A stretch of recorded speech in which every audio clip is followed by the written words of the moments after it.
ಇಲ್ಲಿ ಇತಿಹಾಸಕ್ಕೆ ಸಂಬಂಧಿಸಿದಂತ ಒಂದು ಸಿಂಪಲ್ ಪ್ರಶ್ನೆ ಇದೆ. ಕ್ವಶನ್ಸ್ ಏನಿದೆಪ್ಪ ಅಂದ್ರ ಗಂಗರ ಅವಧಿಯಲ್ಲಿ ನಿರ್ಮಾಣಗೊಂಡ ದೇವಾಲಯಗಳನ್ನ ಗುರುತಿಸಿ ಅಂತ ಕ್ವಶನ್ಸ್ ಇದೆ. ಹಾಗಾದ್ರೆ ಇಲ್ಲಿ ಯಾವ ದೇವಾಲಯಗಳು ಗಂಗರಕ್ಕೆ ಸಂಬಂಧಪಟ್ಟಿದೆ? ಕರ್ನಾಟಕವನ್ನ ಸುದೀರ್ಘವಾಗಿ ಆಳ್ವಿಕೆ ಮಾಡಿದ ಮನೆತನ ಯಾವುದಂದ್ರೆ ಅದು ಗಂಗ ಮನೆತನ ಅಂತ ಹೇಳ್ತಿರ್ತೀವಿ. ಹಾಗಾದ್ರೆ ಪಟ್ಟದಕಲ್ಲಿನ ವಿರೂಪಾಕ್ಷ ದೇವಾಲಯ, ಪಟ್ಟದಕಲ್ಲನ್ನ ಆಳ್ವಿಕೆ ಮಾಡಿದ ಗಂಗರ ಆಳ್ವಿಕೆನೇ ಮಾಡಿಲ್ಲ.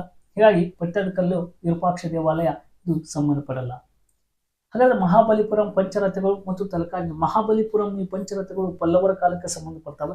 ಹೀಗಾಗಿ ಇದು ಗಂಗರ ಕಾಲಕ್ಕೆ ಸಂಬಂಧಪಟ್ಟಿದ್ದಲ್ಲ. ಇನ್ನು ಎಲ್ಲೋರದ ಕೈಲಾಸನಾಥ ದೇವಾಲಯ ಮನೆಯಲ್ಲಿರುವ ಕಪಿಲೇಶ್ವರ ದೇವಸ್ಥಾನ ಅಂತೇಳಿ. ಹಾಗಾದ್ರೆ ಎಲ್ಲೋರ ಅಂದ ತಕ್ಷಣ ನಮ್ಗ ರಾಷ್ಟ್ರಕೂಟ ಮನೆತನದ ಕೈಲಾಸನಾಥ ದೇವಾಲಯನ ಕಟ್ಟಿಸಿದ್ದು 1ನೇ ಕೃಷ್ಣ ಅಂತ ಹೇಳ್ತೀವಿ. ಹಾಗಾದ್ರೆ ಇದನ್ನು ಅಲ್ಲ.